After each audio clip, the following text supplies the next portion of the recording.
to Garcia. Off the deflection. Los Fresnos comes back and wins. Santa Maria will put up a three. Bang! Santa Maria. Here's Warner. Here comes a headed jam. Counted for two. Field. Adios! And the Falcons win on a walk-off. And it's saved. What a game. Cortez smacked To the left. That is gone. for Perez. That's my play. Off the backboard, counting, and a win! And a win! Ryan Perez wins the game for the Santa Rosa Warriors, and they... How's it? We're coming to you live for another show at Luke Faria Motors on a Wednesday afternoon in Brownsville, Texas. Kevin Aro again flying solo this afternoon. A lot going on here at Real Sports Live. Middle of the week, we have our showcase. We're up and running on the soccer side. On the softball side, we're right at the start of baseball playoffs in the state of Texas, along with the second round of the softball playoffs. We're going to get you some scores from what happened in the by-district round, the matchups in the area round. I'll break down a couple of the series that I was able to cover over this last weekend, and also give you a preview of what's to come in the baseball by-district round. So starting things off, first and foremost, our soccer showcase again. It's still happening June 17th and the 18th at HEB Park. Jacob Young has been sending out the invitations. So we're still moving forward with our soccer showcase June 17th and the 18th. So keep that in mind. If you haven't signed up yet, please sign up. Again, HEB Park, June 17th and the 18th. We're going to have teams from across the valley, teams from the Coastal Bend, adopting the same formula that we did with our basketball showcase, softball, and baseball. So June 17th, the 18th at HEB Park in Edinburgh. Make sure you guys head out and check that out later this summer. Softball, June 23rd and the 25th. Today's Wednesday. On Sunday, I met with my committee. Again, the process on the selection process, on how it works. It's the same it was last year. There's no secret there. We meet. We gather a list of the top athletes around the area. I put a list of over 50. And this year we have the number of 39 in the Valley, 39 in the Coastal Bend. And then from that 39 that the committee and I selected, we then divide them up into 3 different teams. So invitations have already been sent out. I've already spoken with some coaches. Some players have already committed, and some coaches are saying, "Hey, we're going to be the superstitious ones. We're not going to tell our players until after the postseason." I can respect that too. But if you are a player and if you've received your invitation, please fill it out, sign it up, and join us June 23rd through the 25th. We know more now than we did last week. And again, I hadn't met with the committee last week. We met this past Sunday there for about 3.5 hours, just hashing out names, going through names, districts. But what we're looking forward to is on the 23rd is going to be the Home Run Derby. That's going to be Friday night, along with the opening ceremonies, where players, we're looking forward to them getting their uniforms, check in. Saturday, we're going to have our games. Sunday, we're going to have the next set of games, and we'll break more of that down later in the show on the formats and how we changed it up for Sunday. I think Sunday is going to be very intriguing for everyone out there. I know that was not an issue, but not a concern, really, just a suggestion on us trying to make Sunday more competitive, and I think we did that, but we'll break down that more later on the back end of the show when we talk more about softball. But soccer showcase on the 17th to the 18th, softball June 23rd through the 25th in Raymondville. Friday will be the Home Run Derby. Saturday will be the first slate of games, and then Sunday will be the next set of games. And again, we really spiced up Sunday, and we spiced up the entire weekend on the format and how teams are going to play. But with that being said, we're going to jump right into by-district baseball and what exactly is going on. We had a couple of games on Monday. We had some seeding games. Westlaco High beat Brownsville Rivera 1-0. So Westlaco takes the 2 seed out of 32-6A. Brownsville Rivera will be the 3 seed. We had a play-in game on Monday down in McAllen, and that was in 31-5A. McAllen Rowe ended up beating Mackay 2-0, so Rowe is in the 4 seed. And don't you just love those play-in games? It's that extra game in the season where it wasn't originally written on the calendar. It's simple. Winner is in, loser is out.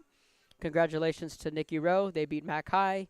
They're the 4 seed out of 31-5A, in which 31-5A was an absolute juggernaut district in baseball this year, much like the way it was in volleyball earlier in the fall. And down in Class 4A, another seeding game. Hidalgo beat Zapata 2-1.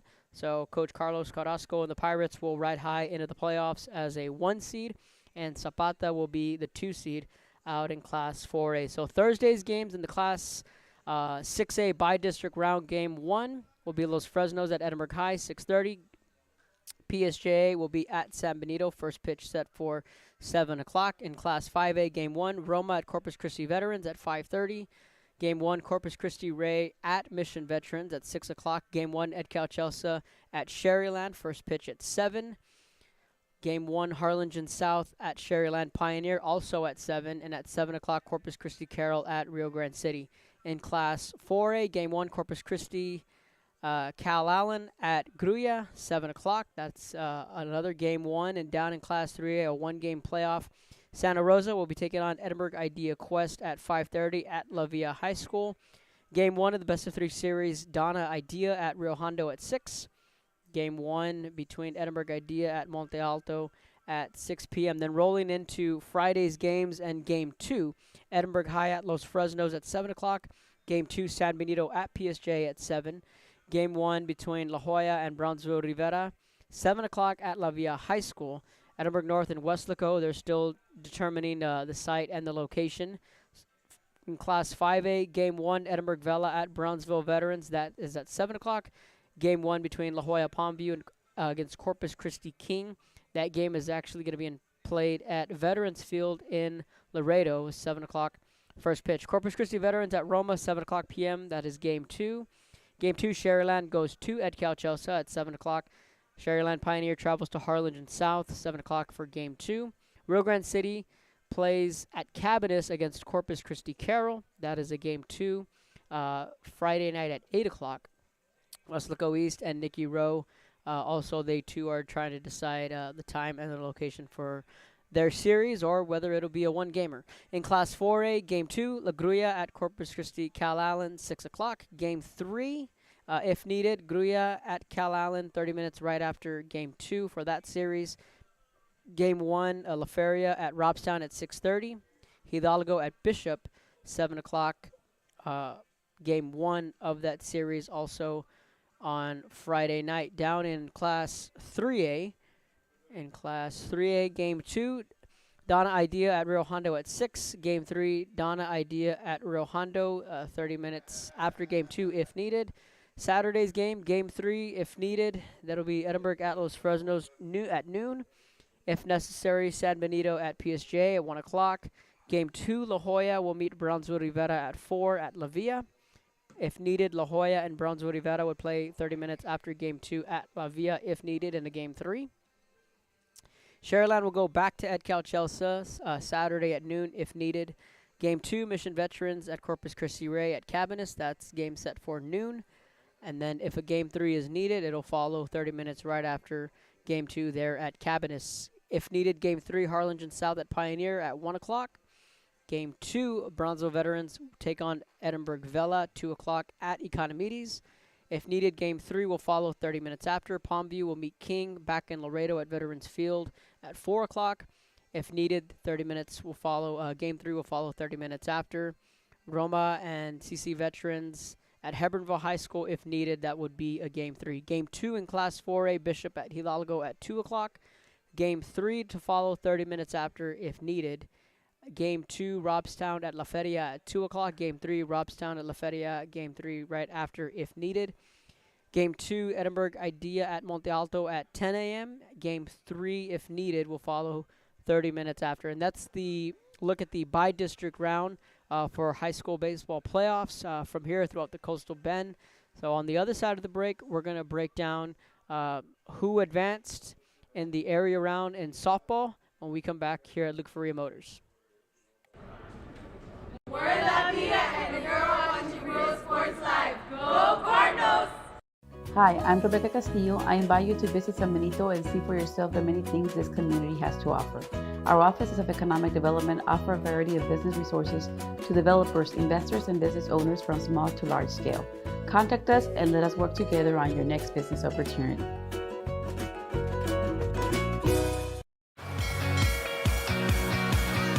Sail the seas or see the sails. On South Padre Island, that's as hard as it gets. Visit sopadre.com.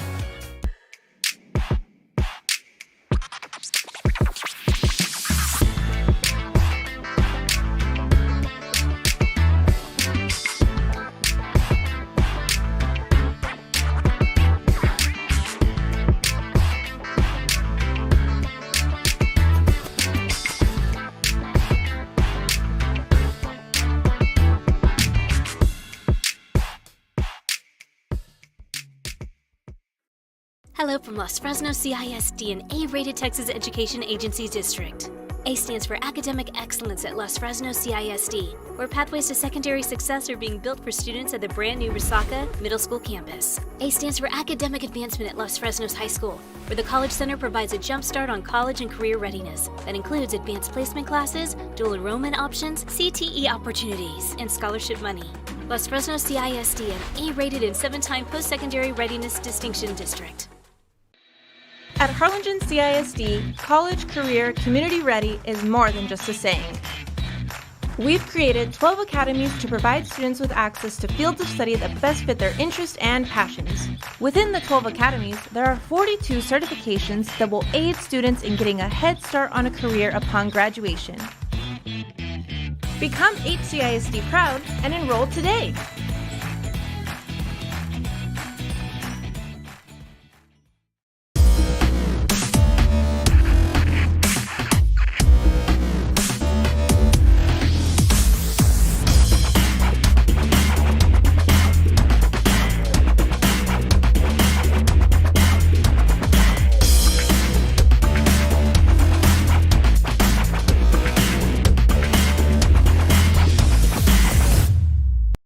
Graduation time. Time to make some decisions. What's next? Can I afford to continue my education? What are my options? At Brownsville ISD Career and Technical Education, you can graduate from high school with a certificate and or license ready to go to work, debt-free. We have a wide range of programs for every student ranging from audiovisual, law enforcement, STEM robotics, electrical, welding, pharmacy, patient care tech, and many more to choose from. That's why Brownsville ISD is the best choice. For quality care, contact Mesquite Home Health and Attendant Services today. In Brownsville at 594 Jose Marti Boulevard, call today 956-361-5558. We here at Mesquite want to wish all local athletes good luck in today's game.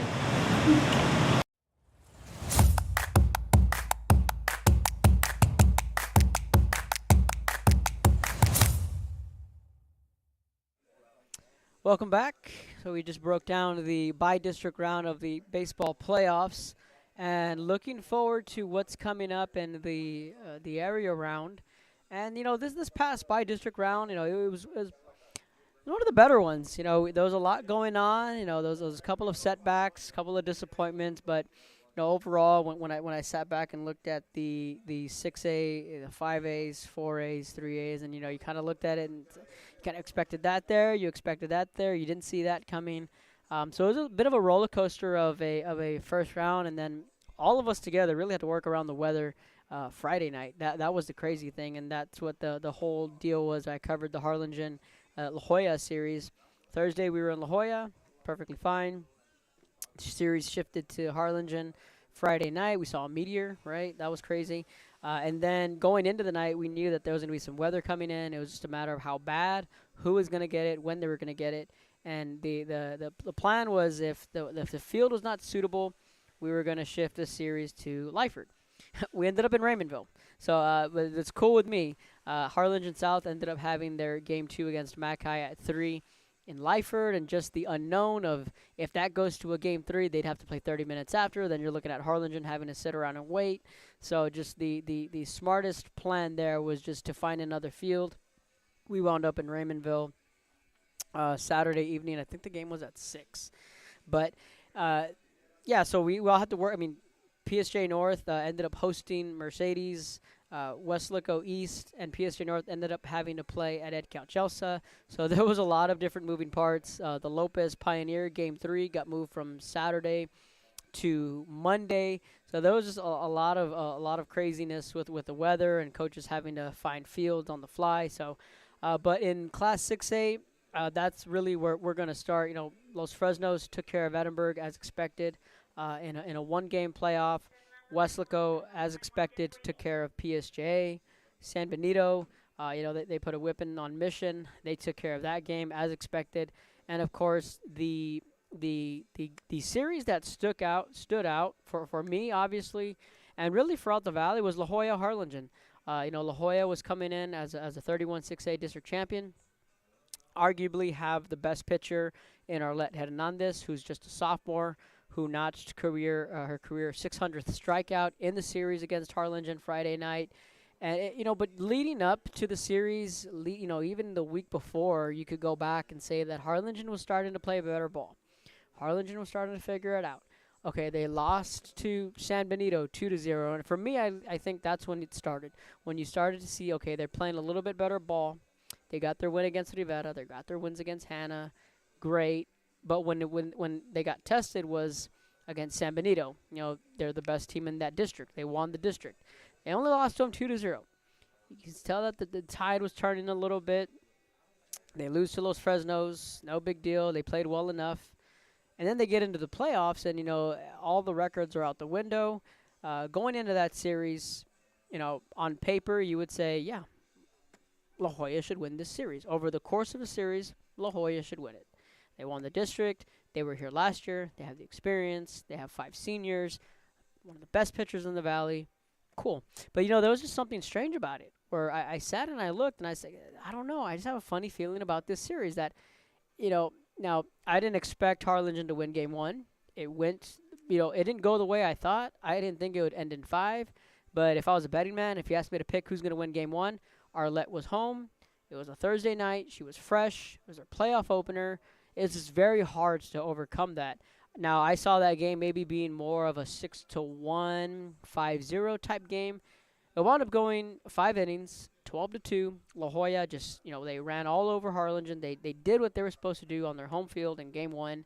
Arlette, she went 5 innings, 67 pitches. We'll get to that in a little bit. She didn't walk anybody. She struck out 11. She gave up 1 hit and 3 base runners in 5 innings. 2 base runners. It was off of 2 errors in center and shortstop and shallow left, and then the 1 base hit from Lily in the 4th. So Arlette didn't give up a base runner or a hit into the 4th inning. They played 5. So she was extremely dominant.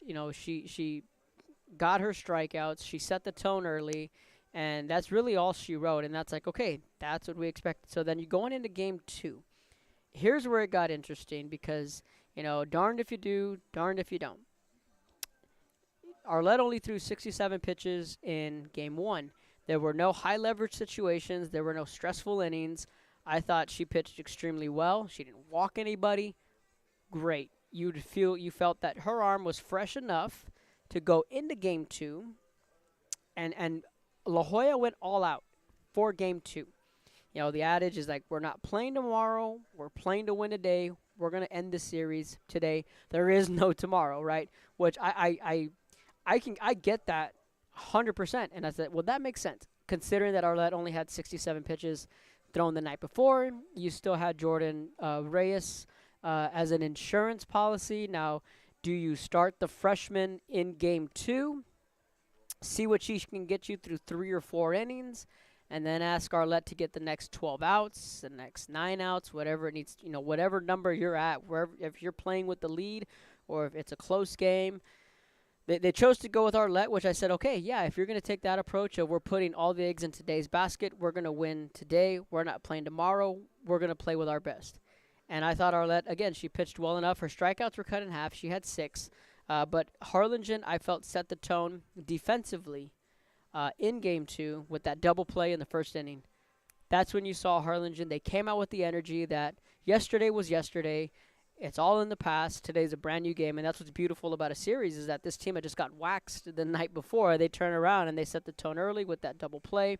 Then we get into the middle innings. Zoeli Cruz with a big-time two-out, two-run double. I mean, that was the hit of the series in my eye, at least that jump-started Harlingen, and it gave them that early 2-0 lead and the momentum they needed. But again, La Jolla, back to game one, that was the best I'd seen them hit all season long. You know, Brianna Sanchez had 4 hits. Layla Vega had 3 hits. Arlette Hernandez set the tone in game one with her strikeouts, and in the bottom of the first, she hit an opposite field 2-run shot that set the tone in game one. Harlingen set the tone in game two with their defense, with them turning that double play, and then the freshman, Zoeli Cruz, a big moment for her, driving in those 2 runs, getting Harlingen the early lead 2-0. La Jolla, the veteran group they are, they come back and tie it. And then Harlingen winds up getting a run in the later innings, and they wound up winning 3-2. But just so many twists and turns in that game. Going into game 3, it's like, okay, now La Jolla, when La Jolla lost that game Friday night, I felt that the series obviously was going to go into a game 3, but the momentum, the tenacity, the energy, everything was with Harlingen. I felt that when they won that game 2 Friday night, at the time they said we're going to turn around and we're going to be here in about 12 hours to get our warm-ups in and play on our home field, that they truly felt they had a chance to win. And there was no certainty, right, going into game 3. It's like a game 7. You never know. You throw it all out the window. But, again, there was just something in the air that you kind of felt just maybe, Going into game 3, Lily, the senior slugger for Harlingen, she had been struggling a little bit. She had a hit. She had 1 hit and a walk in game 1. She had a couple of strikeouts in game 2. There was a big moment there. I think it was in the 5th. Couple of runners on, 2 outs. She struck out. And here comes game 3. And again, the beauty of playing a series is that it's a brand new day. And again, setting the tone like Arlette did in game 1, the way Harlingen defensively set the tone in game 2, that's what Harlingen did, period. They set the tone, period, because in the first inning, Arlette gave up a base hit to Arlette, and they get the next girl out. It's a clean inning. They get work around the single. And then bottom of the first, Amaris Gomez, the freshman, first pitch swinging. Boom. Base hit the other way. It's a leadoff double. And just like that, Harlingen sets the tone. And then, Coach Rod, the decision wasn't made up until first pitch, whether Arlette was going to throw or Jordan was going to throw. Arlette had 67 pitches in game 1. She had about unofficially 110 in game 2. And then now you're going into game 3, where it's, again, the same conversation you had in game 2 is, do you start Arlette in game 3 knowing that she's a little gassed, or do you start your freshman and then you work to Arlette, or do you start Arlette and go to your freshman? So it's a tough decision. It's a really tough decision, but if you're going to go down, you're going to want to go down with your best, plain and simple. So they start Arlette. Gomez with a leadoff double. A batter later, here comes Lily Rocha, drives in an RBI double, and it's 1-0 Harlingen, and they set the tone in game 3. Defensively, a leadoff double, and then Lily comes back and hits an RBI double. It's 1-0 Harlingen. Then in the 4th inning came that fluky play where the ball was hit to Emma Laux, the second baseman, and there's a runner on third, and Laux is moving to her left, and she runs right into the umpire, the field umpire, and the ball gets into right field. And the runner ties the game at 1. And there was a lot of, questions, and it's the umpire is a part of the field of play. So it was just a tough break there for Harlingen, and that's how La Jolla tied the game at 1. Then later in the game, in the 5th, 2 outs, a runner on third, ground ball to the third baseman, bobbles it, picks it up, no play at first, runner safe at first, runner from third, the go-ahead run. Now Harlingen takes the lead 2-1, and that's how Harlingen took the lead. It was on an error from La Jolla. a tough one to swallow, still a 2-1 game. And then we've been talking about setting the tone. In the sixth inning, it was the exclamation point, the nail in the coffin. Rocha hits a solo home run, and that was like the icing on the cake. And 3-1, Harlingen winds up winning. But just was what a moment for the senior Rocha, who had been struggling at the plate. She had that base hit in game 1, a couple strikeouts in game 2, a couple strikeouts in game 1, and she started it and she finished it at the plate. And that's what good hitters do, because you've seen Arlette once on Thursday, you've seen her twice on Friday, and then you see her again a third time. And anytime a hitter is facing a pitcher multiple times, that second, third, fourth time through, it's advantage hitter. And Rocha showed that Saturday evening. She stepped up offensively for her team by helping set the tone with that RBI double, and then with the icing on the cake with her first career playoff home run in the sixth inning. That pretty much, like I said, was a nail in the coffin, and you knew that Harlingen was 3 outs away from something they hadn't done in a long time. And it was kind of a 2016 Indians-Cubs World Series where someone's streak was going to end. La Jolla hadn't won a by-district title since 2009. Harlingen hadn't been to the playoffs since 2016. They hadn't won a playoff game since 2009. They hadn't won a playoff series since 2009, the same year that they went to the Sweet 16. So for Harlingen to take that loss, get run ruled Thursday night in La Jolla, to come back, fight back in game 2, and then be able to come out with that same energy and really put La Jolla on their heels in that first inning with that double, and then the exclamation point with the home run at the end. It was a great series. It was a fun series. Just a disappointing end for La Jolla. Second year in a row, they win their first playoff game. They take a series lead, and then they drop games 2 and game 3. Ironically enough, last year they lost to Harlingen South. When they were in 6A this year, they wound up losing to the Lady Cardinals. So, Arlette Hernandez, still one of the better pitchers, if not one of the best pitchers, and she's still just a sophomore. They are losing 5 seniors. Layla Vega is going to be off to graduation. So, a couple of missing pieces moving forward for La Jolla. But again, congratulations to the Lady Cards on winning that by district title. And now they're going to play Harlan, and that's where we're going to get into it here. So, best of 3, Harlingen is going to play Harlan. San Benito is going to play Brennan. Weslaco is going to play Eagle Pass. Los Fresnos gets O'Connor again.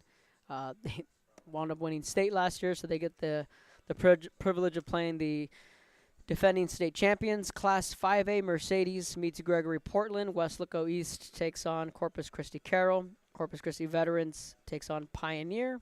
Flower Bluff and Harlingen South. And Class 4A, Allison Devine, Sinton, and Cal Allen. So a couple of interesting matchups there.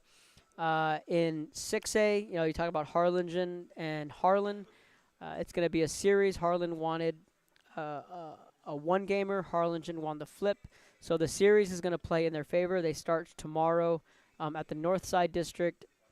And, Harlingen, they're just playing good softball. There's really no other way to kind of describe it or put it.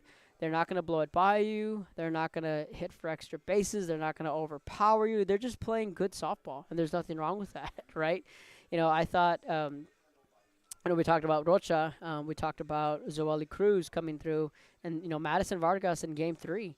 That was very impressive to see her hold La Jolla to 1 run, having, she had her issues in Game 1, and La Jolla had their way. They put up 12 runs. So for her to come back and pitch extremely well in Game 3 was good to see. And then I thought Athena Lenartz, I think she gets a gold sticker at shortstop. I mean, she played the ball extremely well, adjusted to the turf like any softball player would have to in that situation. She played extremely well at shortstop. And then, the outfield, everyone gets a gold star this past series for Harlingen in the outfield. So, it's going to be an interesting series. Harlan has a sophomore pitcher and, a little similar to Arlette, a lot of strikeouts, very young. They only have 1 ace in the hole, though. So it's going to be interesting to see how Harlingen comes out, if they can keep up that same energy and just keep riding this momentum that they have right now into the playoffs. The winner there will play Brennan and San Benito. So that's going to be so interesting, right? San Benito, again, they did what they were supposed to in round 1 against Mission. last year we saw Brennan beat Harlingen South in the area round. So I think San Benito will be fine. They're just too deep. They're too much power, too much pitching with Rodriguez and Delgado. I think San Benito will be fine.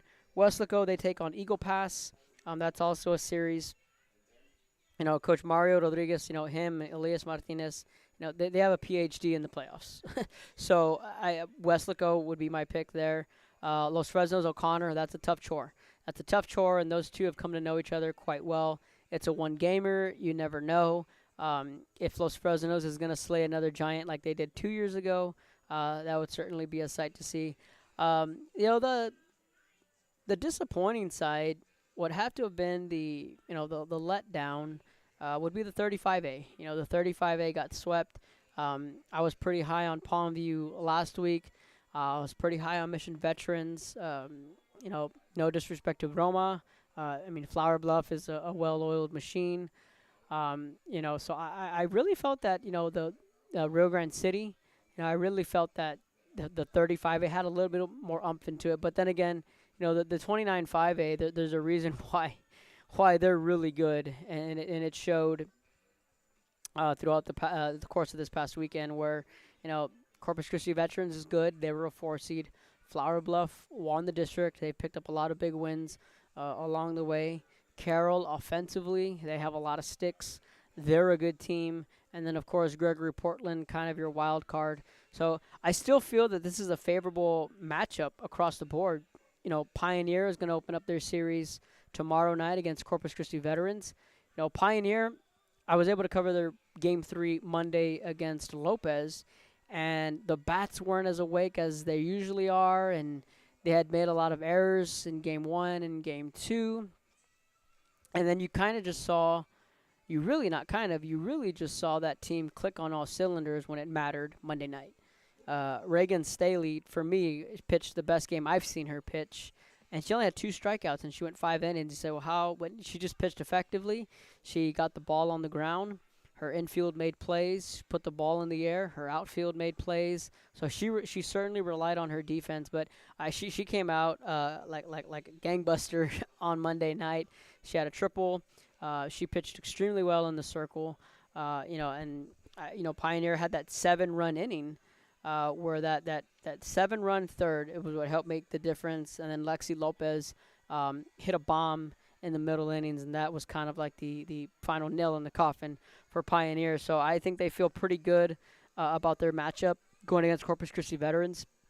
Maddie Aguilar, a junior this year, and this is a team that I feel in CC Veterans that at any point in time they're just ready. They're going to get ready to erupt, kind of like a volcano, and when they erupt, it's going to be pretty loud because they have so much talent. They have Thalia Maldonado, they have Liz Solis, they have Alyssa Burge, they have Maddie Aguilar. So there's so many pieces to this team. They're very athletic. They have power. They got good pitching, and they have an excellent catcher in Maldi behind the plate. So it'll be a tough chore for Pioneer. But CC Veterans, I just feel, last year they wound up losing to Mercedes in the second round. Bit of a disappointment for Coach Paula and the Lady Eagles. But I just feel that this team can go on a run at any time. I feel like they certainly have the pieces. Really, I think that's a toss-up, and it's just going to come down to the pitching. Over the course of a series, I think we're going to see a lot of runs. We may not see a lot of runs in the first game with Staley and Aguilar, both fresh. But once we start getting into Games 2 and Games 3, again, second, third time around through an order, and in a series, I really think the offenses will find their rhythms because that's where their strengths are.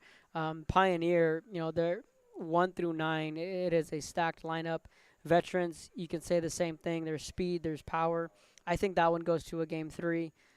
East and Carroll is going to be interesting. It's just a matter of, which Weslaco East are we going to get? Are we going to get the Weslaco East who came up with their wins against Brownsville Lopez? Or are we going to get the Weslaco East that, lost against Ed Couch? So it depends on which team shows up. And if the team that shows up, when I saw them against Harlan South, only lost 1-0, you'd have to like their chances. They certainly have the pitching. They have the pitching depth. So, Weslaco East certainly has a chance against Corpus Christi Carroll. It's just that offense with Kate Mendez. She's in the leadoff spot, one of the better leadoff hitters. And Kylie Flores was their pitcher, who's had a very quiet year for them. She had 300 strikeouts. She's had a very quiet big year for Corpus Christi Carroll. That'll be an interesting series. Mercedes and Gregory Portland. I think Mercedes is the better team. Straight up, I saw Gregory Portland earlier this year. They do have some pitching, but I just feel Mercedes, they're just clicking on all cylinders right now with Zell and with Rizzo, De Leon, Adamari Perales. There's just so many pieces right now for Mercedes. That one can easily go 3 games too, but I think Mercedes will be fine.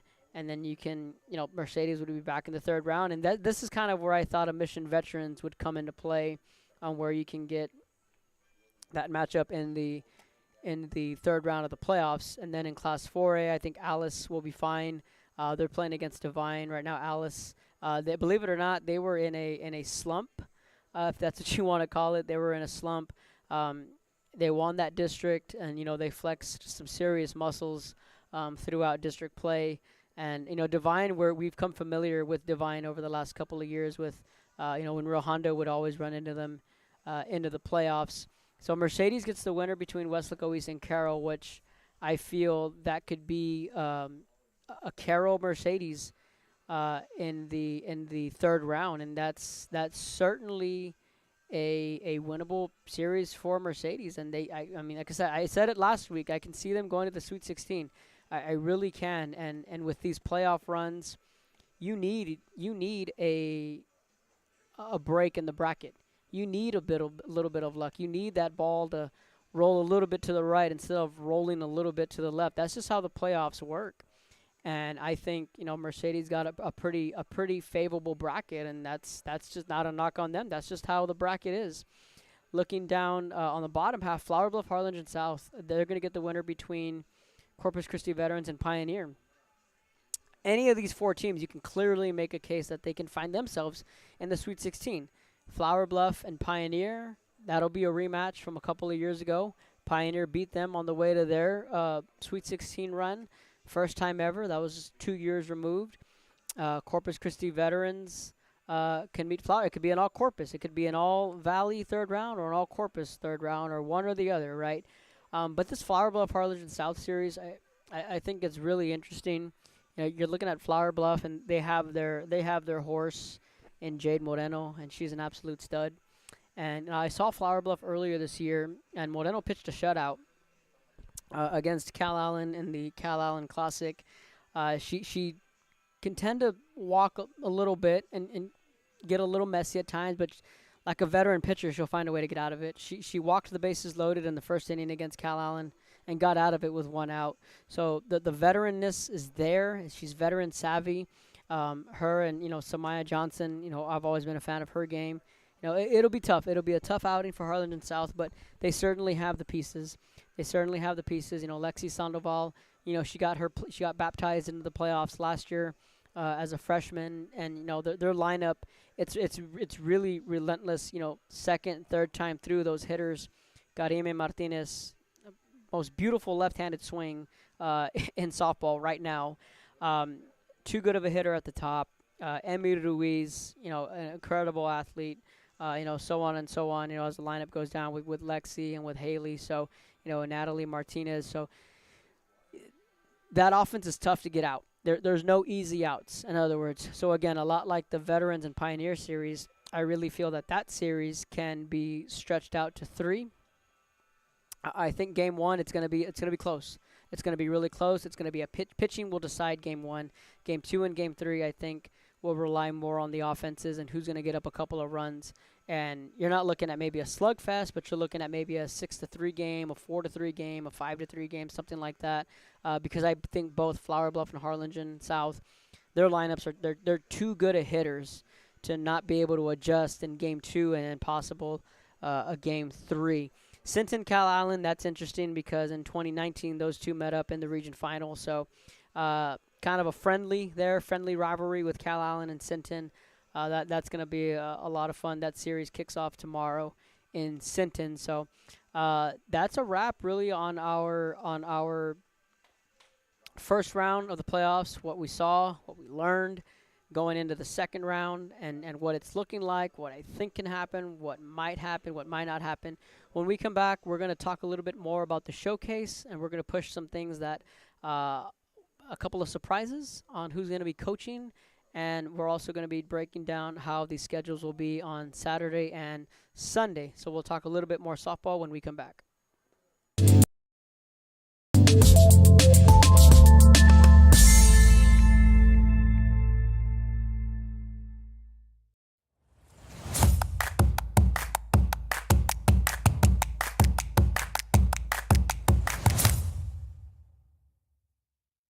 Music lovers, you have to stop and see the assortment of records, tapes, and records memorabilia at Forever Memories today. Located at 237 North Sam Houston in San Benito, Texas, there's over 10,000 records on display and more coming every day. Looking for your favorite album from the past, first pressings, collectibles? How about a 45 with a single you just have to have? Freddie Fender, Johnny Cash, Hank Williams, Elvis, Beatles, blues, rock, classics, Tejano, it's all here. Organized and priced for you. Forever Memories, 237 North Sam Houston, San Benito.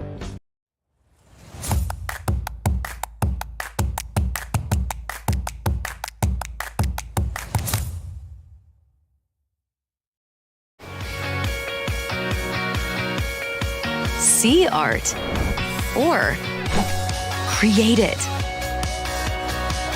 On South Padre Island, that's as hard as it gets. Visit sopadre.com.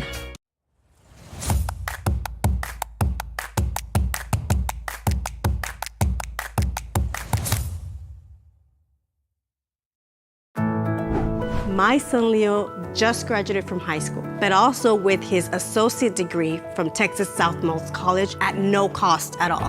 Not having that financial burden was so helpful to our family. That's 2 years we did not have to pay for. All of my TSC credits transferred to UTRGV, and I am so grateful to go into my major debt-free.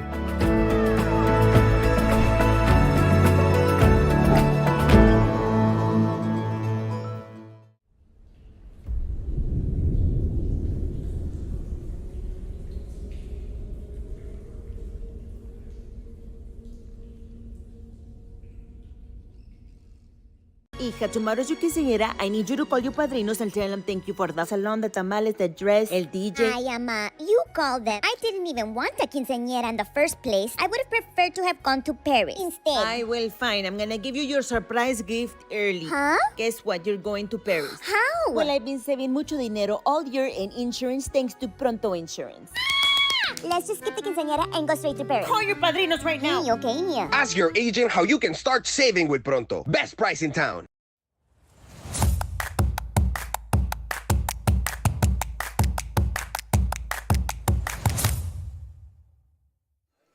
Welcome back. So wrapping things up again with our softball showcase, the 23rd and the 25th. The soccer showcase again, June 17th and the 18th. Be sure to sign up for that. It's going to be at HEB Park. Softball, June 23rd through the 25th. Willacy County, Raymondville. Again, special thank you to Coach Frank Cantu and everyone at Raymondville for helping us, or aiding us in getting us your facilities for that weekend. So a little bit of twists to the showcase this coming year. You know, I mentioned at the top of the show that the suggestion box was, hey, what can we do to improve Sunday? So starting with Saturday, our first game is going to be at 9 a.m., 11 a.m., 1 o'clock, 3 o'clock, 5 o'clock, 7 o'clock. And each of those 6 games, it's going to be RGV versus the Coastal Bend straight through. So we're not going to have a Valley versus Valley, Corpus versus Corpus. Every game will be a Valley versus Corpus. 6 games on Saturday, 9 a.m., 11 a.m., 1 p.m., 3 p.m., 5, and 7, all at Raymondville. So 6 games on Saturday. Each team is going to get 2 games. So the Rebels will have 2, the Lightning will have 2, the Racers will have 2, Barracuda, Storm, Breeze all will have 2 games. The curve is that it's going to be Valley versus Corpus 1 through 6. I think that's the cool part. That's the spice we were able to put in. Now, going into Sunday, well, how did we make Sunday more interesting? The First, once Saturday is over, we're going to seed them 1 through 6. The first and second seed will get a bye. So then the 4 seed will play the 5 seed at 10 a.m. The 3 seed will play the 6 seed at noon. And then the 1 seed will play the winner between the 5 and the 4 at 2. The 2 seed will play the winner of the 3 and 6 seed at 4. And then we'll have our championship at 6. And it'll be single elimination. So given the fact that no matter what happens on Saturday, if you go 0-2 and you felt you played miserable, guess what? You get another crack at it Sunday afternoon, and you get to play for a chance to make it all the way back into the championship at 6 o'clock. I think that's a really good idea on how to spice these games up and to make Sunday more interesting.